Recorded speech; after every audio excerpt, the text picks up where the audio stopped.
This Final Four stuff is insane. Let's start with Virginia and Auburn. Did you see that game last night? Did you see that game? Oh my God. With just a few minutes left, Virginia's up by 10. Auburn Brown starts firing some shots, gets on the board. Boom, Auburn gets a 4-point lead. Boom, Virginia does this, that, and other thing. They get back into it. It cut it down to a 2-point Auburn lead with about 10 seconds left. But it's Virginia's ball. Boom, they throw the ball in. Ty Jerome has it. Tries to dribble around the back. Boom, hits his foot, leg, whatever. Ball dribbles away, gets it. Auburn takes a penalty because they can, they should. Maybe not, though. They throw the ball in to Kyle Guy with 1.5 seconds left. Who in the right mind thinks Virginia's going to win at this point? Boom, he tries the three-pointer, but wait. Coach Bruce Pearl of Auburn has told all of his players, under no circumstances do you get a foul. Guess what happens? This Kyle Guy is trying to shoot from the corner. He's in the air. Samir Dowdy hits him. Foul. Ref is right there. Initial reaction is, oh, that's not a foul. But when you look at the replay, it's a foul. And they brought Gene Saratori on, NFL, NBA ref, said, yep, it's an A to B foul.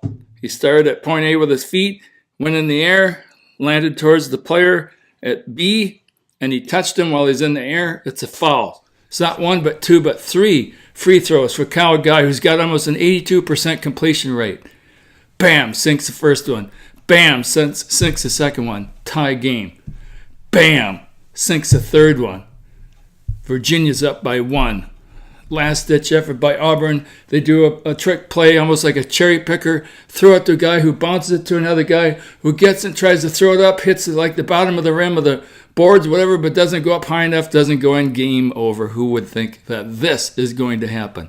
I can't believe it. That's 2 games in a row for Virginia in the final second. And then some question whether or not they should have taken a foul on Ty Jerome when he was dribbling with whatever it was, 5 or 6 seconds left, because he'd have to make a 30-footer with almost nothing left. And can he make that under that kind of pressure? Maybe the foul, calling the foul on purpose was a mistake. But you know what I like? Bruce Pearl earned my respect because he said after the game, the reporters asked him about that foul, and they asked him about the Ty Jerome dribbling one. Wasn't that a double dribble? Weren't you guys cheated? He says, we are going to handle this loss with class like we would handle victory. There are other things that happened in the game. It was a well-fought game. We're going to move forward. Congratulations to the victors. He has my respect. Okay, who would have thought 2 games in a row? Who would have thought with a couple of seconds left in the clock? Who would have thought with 1.5 seconds left? Who would have thought with 0.6 seconds left? Who would have thought a penalty would happen? But that's the nature of the Final Four. I can't believe it.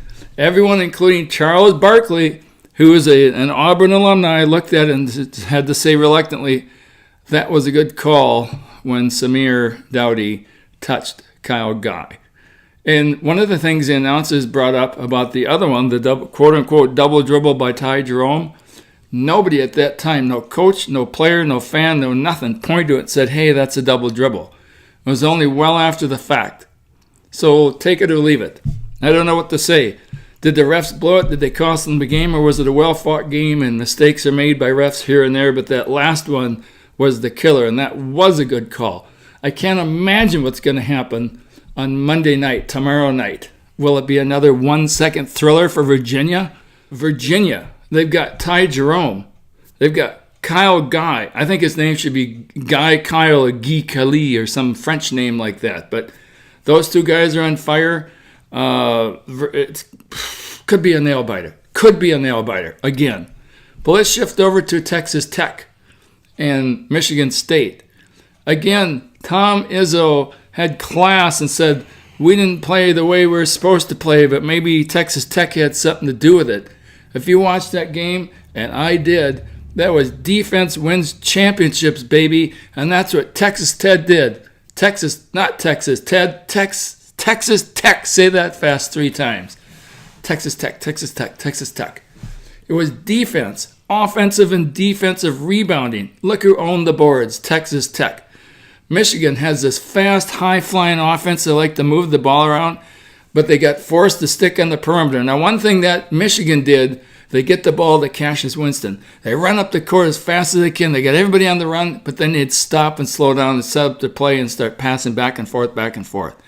Well, that also allowed Texas Tech, with that 2-2-1 defense they were doing, to set up as well. I thought Michigan should do a lot of fast breaks. They've got the speed. Why slow it down when you're getting your own offensive in the offensive zone?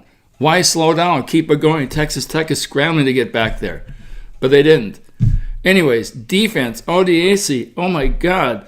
Culver got going at the end of the game, got some points on the board. What about this Mooney guy? Where'd he come from? I had a teacher in high school, a math teacher, Mr. Mooney. I wonder if there's a relationship. Anyways, wow. Michigan State is a dang good team, and Texas Tech threw up the defense, and bam, won it on defense. And they had a big lead, and then Michigan State got within 1 point, and then the Red Raiders just took it from there. That staunch defense sank some threes. It's over. Well played by Texas Tech. Who's going to win tomorrow's game, Virginia or Texas Tech? I can go either way. I might go Virginia, only because I'm probably going there in a couple weeks. Reason enough, right?